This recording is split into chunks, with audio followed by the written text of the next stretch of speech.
Oi pessoal, aqui é a Lana do BO Literatura e o vídeo de hoje a gente vai finalmente retomar aqui um dos projetos do nosso canal que ficou com Deus um pouco. Aí a gente acabou que teve só um vídeo desse projeto de leitura que eu tava tão animada, mas agora aos poucos a gente vai voltando. E então, hoje a gente vai comentar sobre a leitura de mais uma peça do Shakespeare e dessa vez a gente vai ler uma comédia aqui desta minha edição. É um box super bonito que vocês já viram por aqui. E hoje nós vamos conversar sobre Sonho de uma Noite de Verão, uma comédia do Shakespeare. Essa peça, ela é uma comédia, então diferente de Romeu e Julieta, das outras tragédias, a gente já assim entende que aqui a gente vai ter um final feliz, finalmente. Caso vocês ainda não tenham assistido, eu recomendo muito que vocês vão lá, vou deixar aqui nos cards o vídeo de Romeu e Julieta, ficou bem legal. E também foi um livro que eu gostei muito, eu não achei que eu fosse gostar tanto, por conta de ser um formato aí. Vocês estão escutando barulho, gente? Minha cachorra procurando um lugar pra sentar aqui. Mas, por conta de ser um formato aí diferente, né, de livro, ela é uma peça de teatro, eu achei que eu fosse estranhar muito, que eu não fosse gostar. Mas, gostei muito de Romeu e Julieta e já adianto aqui que Sonho de uma Noite de Verão também foi uma leitura muito gostosa de fazer. Gostei muito desse livro e dessa história. Aqui eu usei um pouco desse livro que eu já mostrei, né, pra vocês, que é o box de grandes obras de Shakespeare. Esse aqui é o volume de comédias. A gente tem nele 4 das grandes comédias de Shakespeare, talvez as mais famosas: A Megera Domada, Sonho de uma Noite de Verão, O Mercador de Veneza e A Tempestade. Eu ia ler primeiro A Megera Domada para seguir na ordem, mas eu não tava gostando muito, aí para render mais eu pulei para Sonho de uma Noite de Verão. Aqui a gente tem a tradução da Bárbara Eliodoro, acho que é, deixa eu ver se eu falei certo o nome dela, Eliodora, esse mesmo. E ela faz a tradução e também alguns pequenos textos de introdução em cada começo de peça. Eu não tenho outra versão como Romeu e Julieta, eu tinha a versão da Penguin, que daí traz mais textos de apoio, que daí tem um conteúdo bem mais interessante pra gente discutir.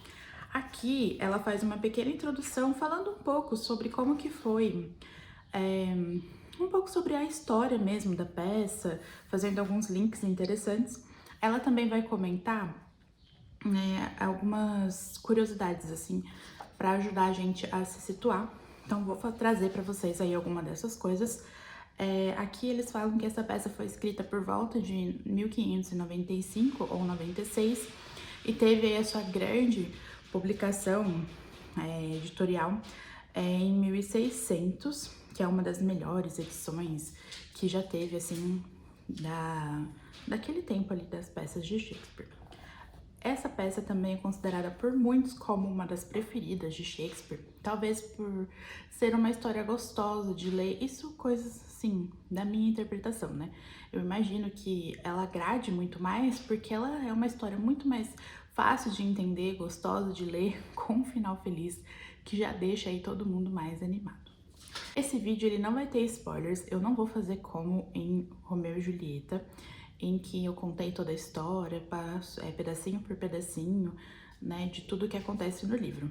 Porque a ideia é que vocês gostem e depois vão ler, então eu não vou contar spoilers, vou fazer só um breve resumo e aí contar algumas curiosidades que tem aqui nessa introdução, mostrar umas outras edições também que vocês podem achar. Então, podem ficar tranquilos que nada de spoilers nesse vídeo. Aqui, na introdução da Bárbara Eliodoro, a gente lê algumas coisas sobre qual poderia ser o contexto da escrita dessa peça e muito se imagina que essa peça tenha sido escrita para ser apresentada em um casamento de algum casal da nobreza ali da Inglaterra, ali da onde o Shakespeare morava, porque tem algumas particularidades ali que talvez a gente, os historiadores, imaginam que possa ter sido esse o grande acontecimento que levou Shakespeare a escrever essa peça. Outra coisa interessante é que muito se fala sobre o Shakespeare ser um grande dramaturgo, mas que trazia em suas peças algumas adaptações de outros textos, de outros poemas. E aqui, em Sonho de uma Noite de Verão, não acontece isso. Então aqui é uma ideia totalmente vinda da imaginação de Shakespeare. Então aqui é uma obra completamente original, ela não é adaptação de nada. O que ela traz é algumas referências de mitologia grega, mas em nomes de referências assim, de nomes de grandes personagens da Grécia Antiga, mas acaba por aqui. Você não vai ver nenhuma história da mitologia grega dentro dessa peça, porque a gente tem nomes aí como Teseu, Titânia, mas acaba por aqui. Não tem nenhuma continuação de nenhum mito grego, não é nada disso. Sobre ela ter sido escrita para ser apresentada em um casamento, estipula-se que seja um casamento ali da nobreza por conta de algumas coincidências. A companhia de teatro que o Shakespeare trabalhou ali a vida toda, ela tinha um patrono ali, um dono, também ali envolvido com a nobreza. Ele era primo por parte de mãe da rainha, alguma coisa assim. Ele tinha ali um parentesco com a rainha. Então a gente vai puxando aí alguns pontos, né, para fechar essa ideia, né? Os grandes pesquisadores, historiadores de Shakespeare foram fazendo essas ligações. E aí tem uma coisa interessante que eu também vi aqui nessa introdução, é que a peça ela traz ali alguns elogios sutis ali à nobreza e tudo. Então se imagina que a própria rainha Elizabeth estava presente nesse casamento, por isso que ele floreou ali o texto, né, para dar uma agradada ali, uma puxadinha de saco bem sutil ali para a rainha. E aí até eles têm algumas opções, são 2 casais que podem ser ali os possíveis casamentos que aconteceram naquela determinada faixa ali de tempo, que pode ter sido a primeira apresentação aí de Sonho de uma Noite de Verão. Eu acho muito interessante pensar em como que essas peças, elas aconteciam, né? Como que eram essas apresentações, sem toda a tecnologia que tem hoje, que a gente vê as grandes apresentações em grandes teatros, né? E eu acho muito interessante pensar em como que isso acontecia. Uma coisa meio nada a ver, mas só pra gente pensar também, se você lê romances de época, você já sabe que esse costume, né, de apresentar, representar, né, peças ou até mesmo histórias de livros normais era comum ali na Inglaterra, nos grandes eventos, mas também nas pequenas reuniões de verão, de inverno, em que as famílias juntavam-se ali naquelas casas enormes, pessoas de títulos ou de grandes posses que tinham casas grandes, sempre tinham espaço ali para fazer essas representações, e faz parte também do meio de entretenimento que eles tinham. Não existia internet, não existia televisão, não existia praticamente nada do que a gente faz hoje para se divertir. Naquela época era totalmente diferente e era assim considerado assim, um grande talento quem conseguia decorar, né, os textos. Acho que era até uma coisa meio que obrigatória ali da grande sociedade. Vamos começar então a falar sobre qual é ali a história que se passa em Sonho de uma Noite de Verão. Aqui a gente tem vários arcos, são vários personagens divididos em seus pequenos núcleos. Dá até uma... Gente, a minha cachorra tá roncando aqui, se vocês escutarem um barulhinho, é ela. Até dá pra gente pensar em como uma grande novela, em que a gente tem ali o núcleo principal, o núcleo da comédia, sabe? Vai sendo dividido. A gente tem o centro da história ali em um grande acontecimento que vai ter na cidade. Essa peça, diferente das outras, ela se passa em Atenas. É super interessante que aqui ele traz nomes gregos e leva a gente até a Grécia. E a gente tem o grande duque ali da cidade, que é Teseu, e ele vai realizar o seu casamento com Hipólita. Isso, eu sempre confundo os nomes porque são vários personagens, mas é isso mesmo. Teseu é o grande duque ali de Atenas, ele é que comanda tudo. Hipólita é a rainha das Amazonas. Você percebe ali que houve um pequeno conflito antes deles se apaixonarem, então deu para entender que Teseu ali meio que ganhou alguma guerra contra Hipólita e ela é meio prisioneira, mas na realidade ali que você entende de todas as conversas, eles acabaram se apaixonando, então eles vão casar ali, tudo de bom grado. A Hipólita não está sendo casada obrigada, mas a gente também entende que teve aí algum conflito antes deles chegarem aí nos bons momentos. Teseu, então, está ali nos preparativos, faltam 4 dias para ele se casar com Hipólita, eles estão lá conversando animadamente sobre as festas e como que vai ser e tudo e tal, e de repente chega Egeu com a sua filha e acompanhado de 2 rapazes. Esse senhor, ele está levando ali uma dificuldade para que Teseu resolva por ele, por conta da a lei de Atenas e tudo tal. Ali Teseu é quem vai resolver os problemas e esse senhor leva então a sua questão. O que acontece? Ele ofereceu a mão da filha dele, a Hérmia, para o Demétrio e ele marcou o casamento. Acontece que a filha, a Hérmia, não quer se casar com Demétrio, na verdade ela está apaixonada por Lisandro. E aí ele leva essa questão até o Teseu, porque ele quer que a filha se case com quem ele deu a palavra de que ela se casaria. E aí Teseu diz, né, que a lei está ao favor do pai, então ele é quem deve escolher com quem a filha vai se casar, ela deve se submeter às escolhas do pai, e que caso ela não concorde com isso, ela pode ou morrer ou então ser consagrada ali, o que a gente chamaria de entrar para o convento. No caso ali é ser consagrada à deusa Diana, que eu acho que também é a deusa Artemis, acredito que seja isso, a caçadora, como uma jovem virgem para sempre, então é como se ela fosse uma freira. E aí ela resolve que então ela não vai casar, ela prefere qualquer outro fim do que o casamento.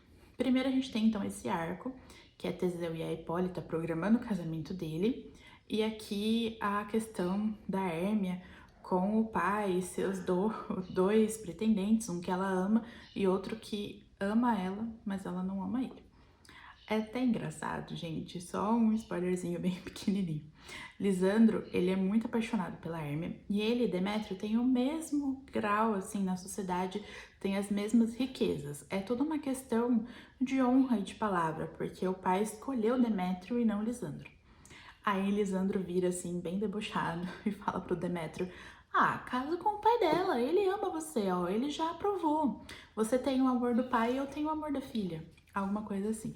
É muito engraçado. Outro ponto é que a gente tem um grupo de atores. Dentro dessa peça vai ser apresentada outra peça. É bem engraçada essa parte, porque são artesãos da cidade e eles ali, meio que atores amadores, vão produzir uma peça para apresentar no casamento de Teseu e Hipólita. Então a gente tem ali algumas cenas no meio dessas confusões amorosas, o ensaio deles para realizar essa peça no casamento do Teseu e da Hipólita. E é cheio de coisas assim muito engraçadas, porque eles são todos meio destrambelhados. É hilário. A gente tem um outro personagem muito importante também, que faz ali o núcleo junto com a Hérmia, o Demétrio e o Lisandro, que é a Helena. A Helena é uma grande amiga da Hérmia. Elas sempre foram assim muito confidentes e tudo, e agora elas estão aí no impasse, porque a Helena é muito apaixonada pelo Demétrio e o Demétrio não liga pra Helena, na verdade às vezes ele até maltrata ela, porque ele é apaixonado pela Hérmia. Acho que deu pra entender aí que é uma confusão. A gente tem aí a Hérmia apaixonada pelo Lisandro, o Lisandro pela Hérmia, o Demétrio apaixonado pela Hérmia e a Helena apaixonada pelo Demétrio. É uma confusão e dessa confusão saem mais confusões ainda. E aí, para encerrar aqui os núcleos de histórias, a gente tem a parte mística, a parte fantasiosa dessa peça, que fica com as fadas. A história se passa dentro de Atenas e também dentro de uma floresta, um bosque ali em volta da cidade. E é nesse bosque que vivem as fadas. A gente tem Oberon, que é o rei das fadas, e a Titânia, que é a rainha. E eles comandam ali essa floresta, e eles também interferem muito na vida dos humanos, porque eles têm poderes e tudo, e eles fazem várias graças, várias artimanhas. A Titânia e o Oberon também estão brigando, eles são casados, mas um pouco ali revoltados um com o outro.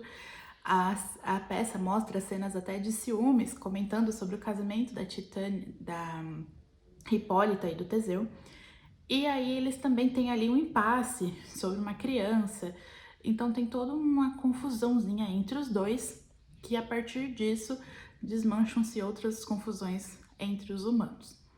Na verdade, eles fazem as confusões, depois eles arrumam e por conta deles as coisas dão certo. Vocês vão ver, vocês vão entender melhor quando lerem, mas é muito interessante. E aí a gente tem um último personagem que é o Puck.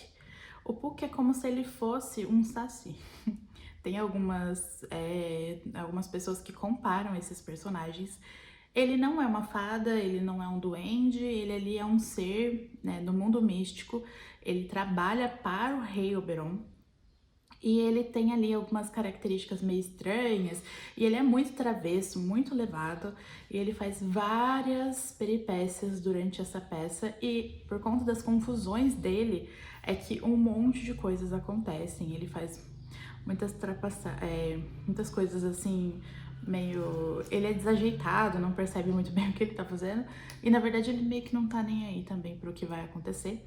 E aí ele vai seguindo ali as ordens do rei, mas ele vai dando umas... né?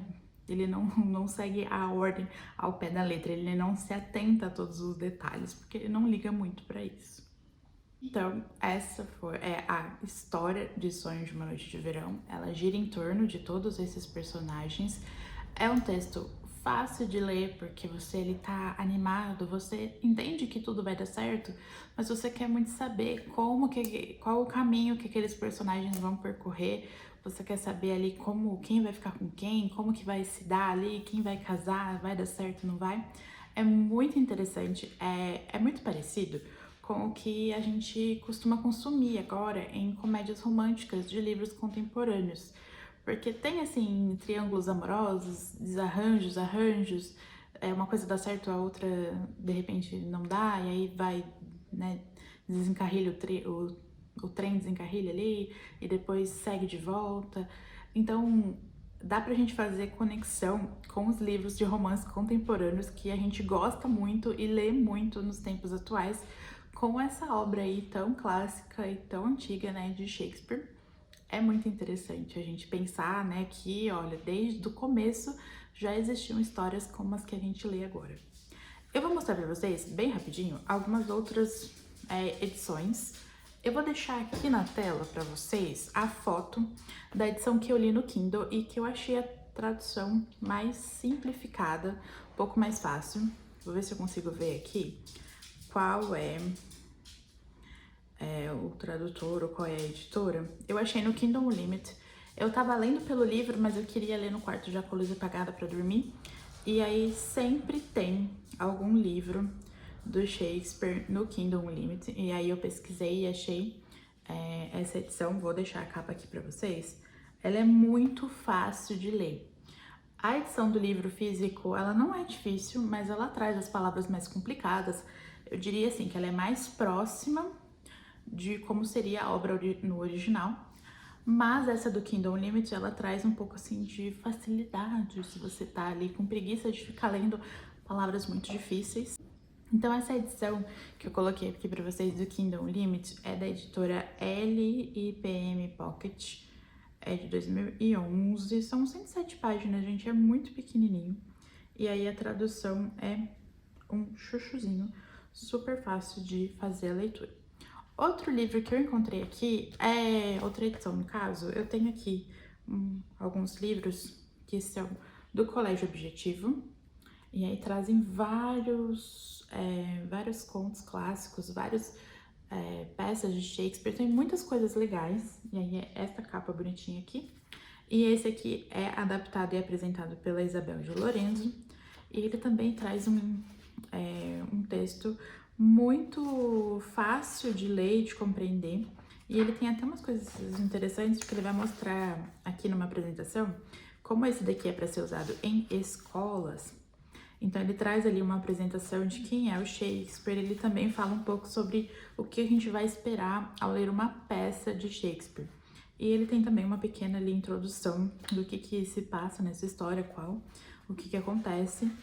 E aí a tradução ela é bem mais simplificada para dar para se usar em escolas com crianças.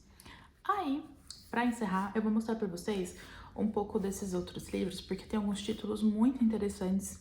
Talvez seja legal aparecer aqui no canal em algum momento. Olha, eu sempre querendo mais coisas aqui, nem tô dando conta de ler o que precisa. Mas a gente tem aqui, ó, Cupido e Psique. É muito legal, esse aqui eu já li. Eu amo mitos gregos, que é outro livro aqui, ó, Mitos Gregos. Aqui tem várias coisas, várias histórias gregas, várias coisas da mitologia. É muito, muito legal. Tem outras coisas aqui também, ó. As Viagens de Gulliver, esse já é maiorzinho. A gente também tem uma edição super interessante de...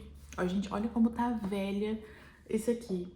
Tá destruído, mas é uma edição de Os Miseráveis. Gente, como que cabe Os Miseráveis nisso daqui? Eu não sei que tipo de resumo é esse, se ele é dividido em várias partes, porque, tipo, é muito pequenininho. Olha só que legal, a gente também tem Romeu e Julieta. Essa capa verde, super legal. Romeu e Julieta é bem mais grossinho que Sonho, eu falo sempre no plural. E Alice no País das Maravilhas. Então tem várias coisas super legais aqui, de edições assim de escola, que eu fui pegando na escola e ganhando de amigos. E eu tenho uma outra edição aqui, que esse eu só tenho Romeu e Julieta, que é a Biblioteca de Ouro da Literatura Universal. Olha só como que é engraçado. E aí eu tenho o 1, 2 e o 3, que é Romeu e Julieta. Ele também tem uma linguagem mais próxima do texto original e ele não traz, assim, nenhuma leitura, nenhum texto de apresentação, introdução, nem nada. Vai direto ao ponto. Memórias Póstumas de Brás Cubas e Histórias Extraordinárias do Poe. Então, são esses livrinhos. Gente, tem muita coisa desse estilo, assim, não muito bonito, mas de muito conteúdo importante e interessante aqui guardado. Acho que não dá pra vocês verem, mas a minha estante, ela tem umas partes fechadas. E aí ficam esses livros que não são assim, tipo, não dá pra ficar exposto, que eles também estão bem velhinhos. E aí ficam guardados aí. Mas, voltando aqui pra nossa história de Shakespeare, eu espero que vocês tenham gostado e que vocês também tenham se interessado por essa peça. Uma coisa que é muito legal é a gente ter um pouco de contato com essas grandes obras, né? Olha como é interessante. Todo mundo fala muito sobre Romeu e Julieta, sobre Shakespeare, mas poucas pessoas ali perdem um tempinho para tentar ler essas peças. E isso é uma coisa que eu me desafiei para fazer esse ano, que é para tentar conhecer aí um pouco da obra dessa figura tão grande e tão conhecida por todos. Espero que vocês tenham gostado do vídeo. Se inscrevam aqui no canal para não perder as próximas novidades que vem por aí. E curtam o vídeo se vocês tiverem gostado, para o YouTube entregar aí para mais gente, para a gente continuar crescendo. Muito obrigada e até o próximo, pessoal!